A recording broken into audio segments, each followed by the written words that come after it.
This is Tom Sinclair reporting for the Pembrokeshire Herald, live from the Penally training camp.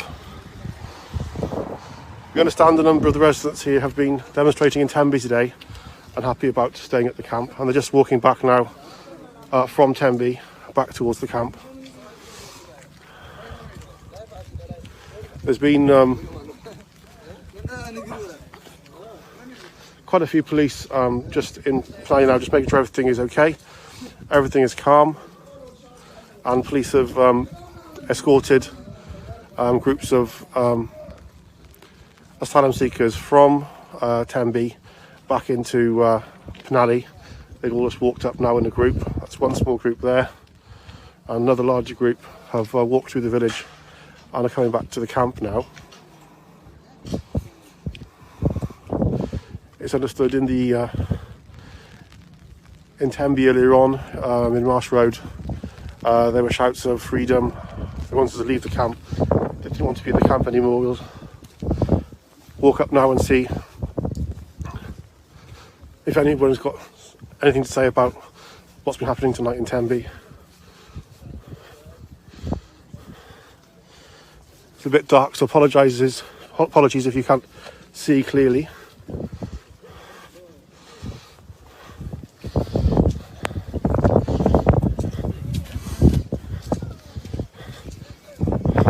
Hi there, Tom from TV News. You been in Tenby today?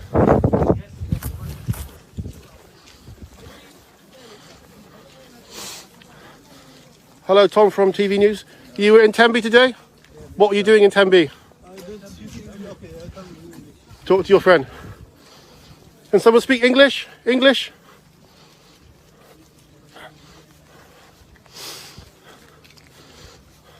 Hi, I'm Tom from the news. Speak English? Anyone English? No speak English?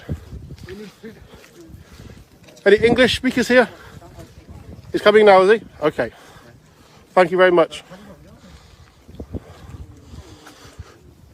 Okay, we're hoping to be able to speak to someone who speaks English now. There's more asylum seekers walking down now towards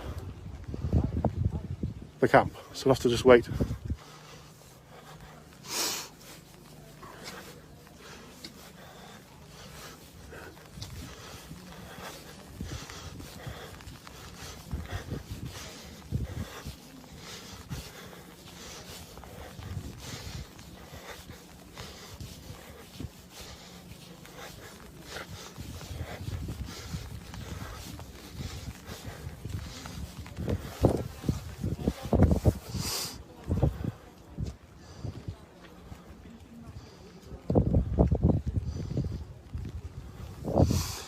So just to explain for those who are just joining us now, there was a protest of the asylum seekers in Tenby today, this evening, complaining about the conditions in the camp, and we're just catching up with them now on the way back from Tenby.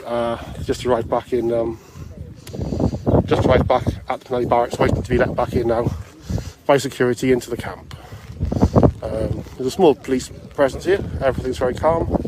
The police escorted the camp residents back from Tenby, followed them as they walked in police cars, and there's one large group, the first group just arrived here now, and there's another large group still walking behind, some few minutes behind.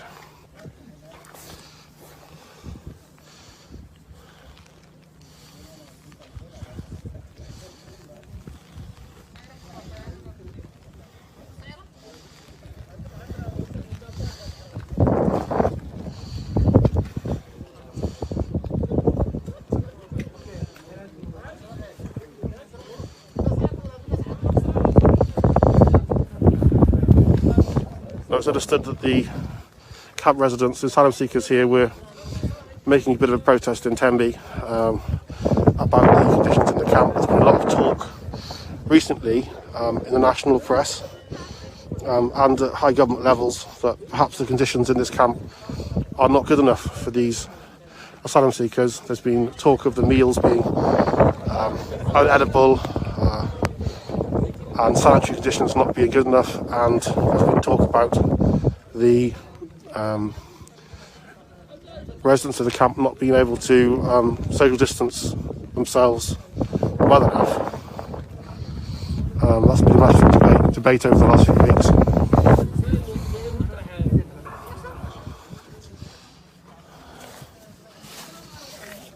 I think the overall feeling is now, perhaps, at the highest levels of government, of whether or not this camp is suitable for the detention of these asylum seekers here in Penally. That's something that, for certain, the local authority, residents in Penally village, a lot of people in Pembrokeshire have demonstrated about this camp being here, about it not being suitable. Indeed, the plan in 2016 to use this camp for asylum seekers was shelved because it was not suitable. That's something that was uncovered by the local councillor in Penally in the last few weeks and made front page news in the local newspapers. So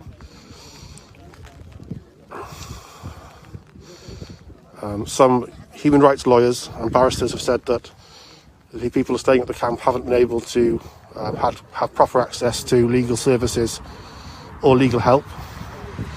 That's something which has come up recently. The camp residents do have the use of a phone, but to phone for legal assistance, but they're not allowed to have legal visits to the camp. That's something which has been brought to the attention of politicians recently.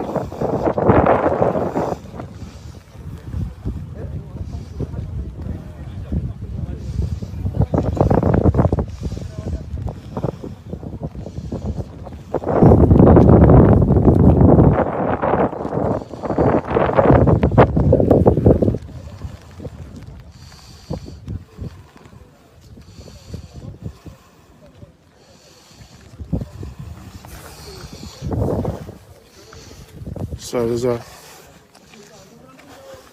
another group of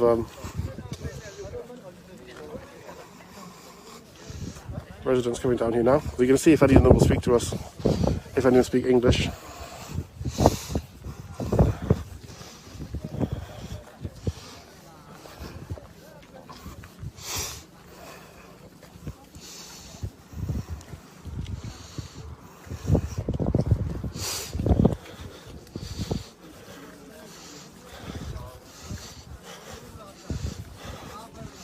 Assalamu alaikum. I'm from the newspaper. Anyone speak English? Speak English?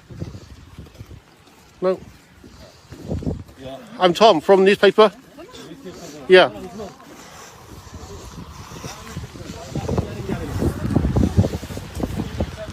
Speak English, anybody?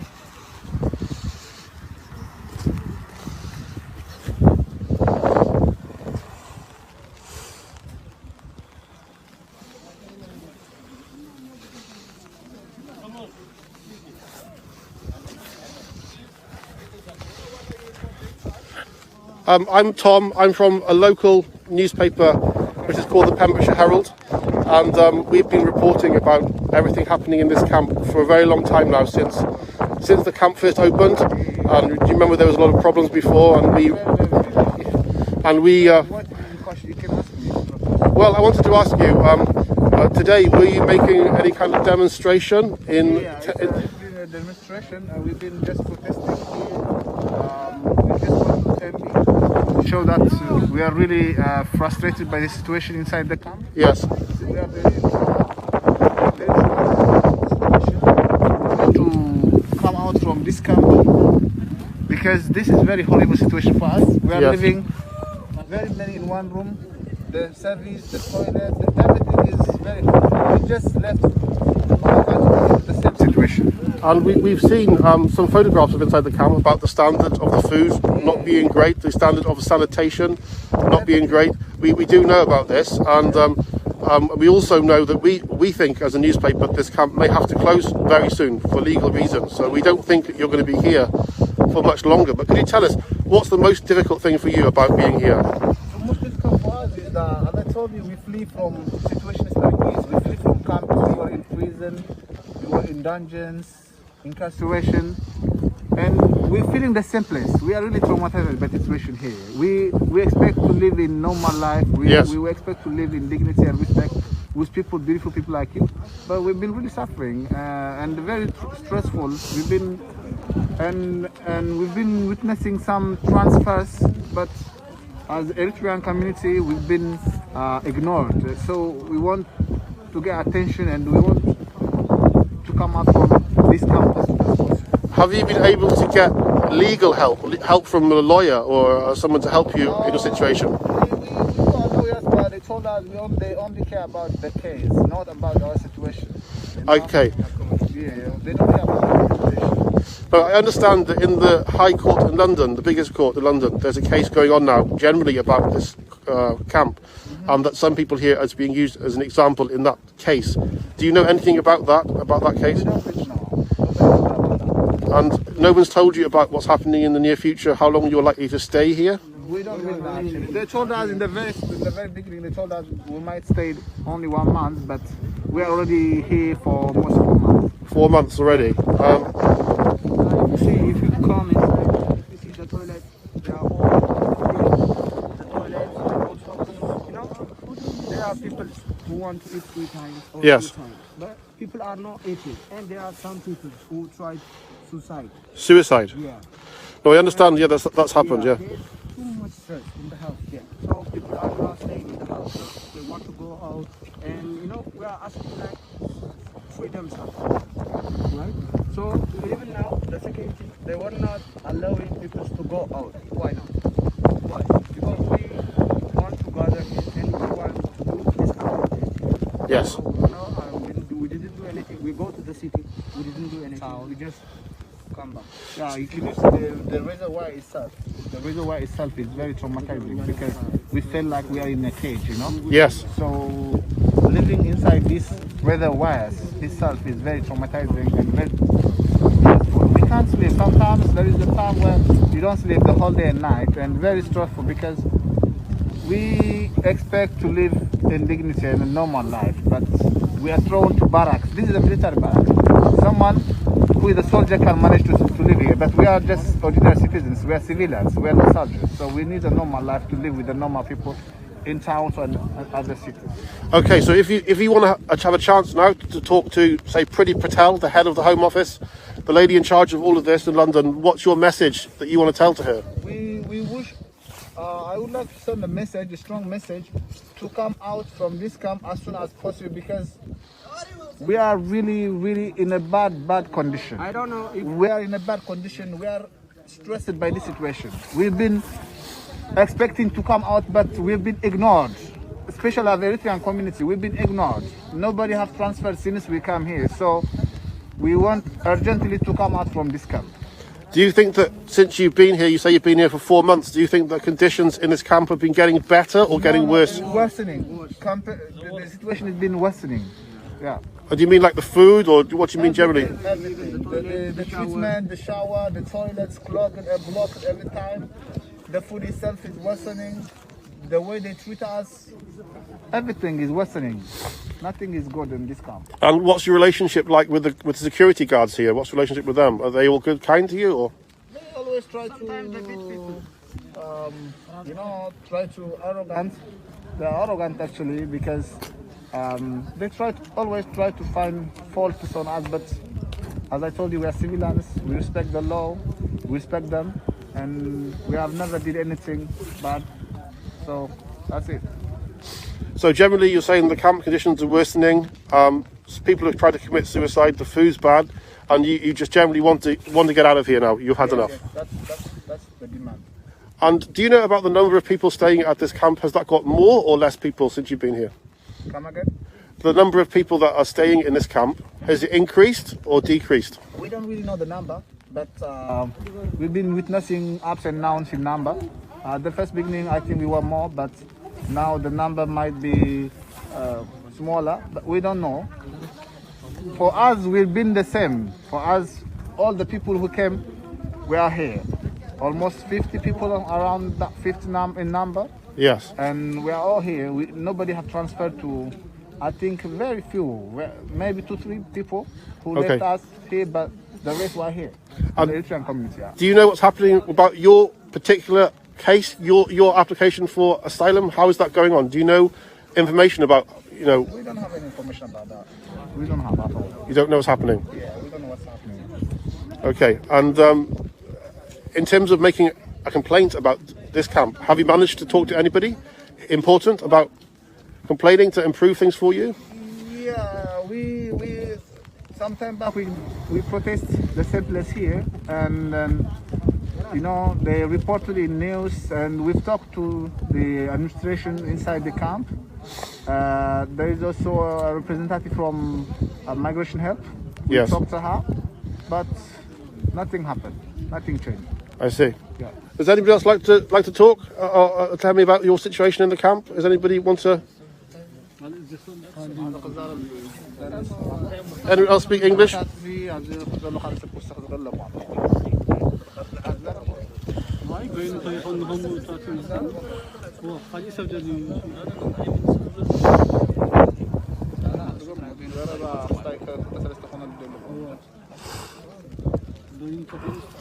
Okay, for those who are just joining us now live on Facebook, I'm Tom Sinclair from the Pembrokeshire Herald, reporting outside the Penally camp, where there are asylum seekers held at this camp who are demonstrating today, and they're not happy about the conditions that are in this camp, and they're saying to us that sanitation, food and the way they're being treated is not great, and that's why they're out here outside the camp here today, demonstrating for improved conditions in the camp and a closure of this camp and to be able to be moved away from this area. Am I right about that? Yes? Yeah. Other thing, can you feel the weather now? Sometimes there's a freezing time, and then you need to have to go in like 20 meters to get a toilet or like a bathroom. How on earth can someone use a toilet moving from his room like 20-30 meters? It's very difficult. Yes. Sometimes you can see people feel shocked to go to the toilet because it's freezing. So you have to go outside your room and the outside. Yes. You have to go outside your room like 20-30 meters to get access for the toilet or the bathroom. Oh, I understand. So the toilet's not inside the same room. No. They are outside. They are, and we share them. We just take shower in group. There's a line there. We take shower in group. So everything is against the restrictions of coronavirus. I understand. There is no any. Nobody is following the principles or the rules of coronavirus. We're supposed to be distant, but we are sharing everything. We are sharing toilet seats. Everybody have to sit the same toilet. How many people in the day? I don't know, but we have to sit in this TV room. Can you see this one is a TV room? Yes. The one you can see that the front one. That's right. I can see it. We watch football together in the same place. So there is no any rules that can restrict from this coronavirus. So do you feel worried? Well, yeah, we're worried. We're very vulnerable. People just go and come in and nobody cares. They just try to pretend as if they care about us, we should care. But we are living, we are eating in the same cafeteria. We are watching football in the same hall. Everything we do is like, there is no social distancing. And the country has been in alert for, isn't it? 6 people are in one room. You know that? Do you know if anybody from in this camp has already tested positive for coronavirus? We don't know actually. We don't know. Nobody has tested here. How can we know? I understand. Nobody has tested. All right, well, I'll leave this to report now. Thank you for everyone who's watching, and we'll stay here now and see what happens over the next a few minutes, next hour or so. But as you can see, it's a peaceful protest here of the asylum seekers at the camp in Penally, who are not happy with the conditions here, and they're outside the camp protesting, and earlier on they were protesting in Tenby itself. So thank you for watching. This has been Tom Sinclair reporting for the Pembrokeshire Herald.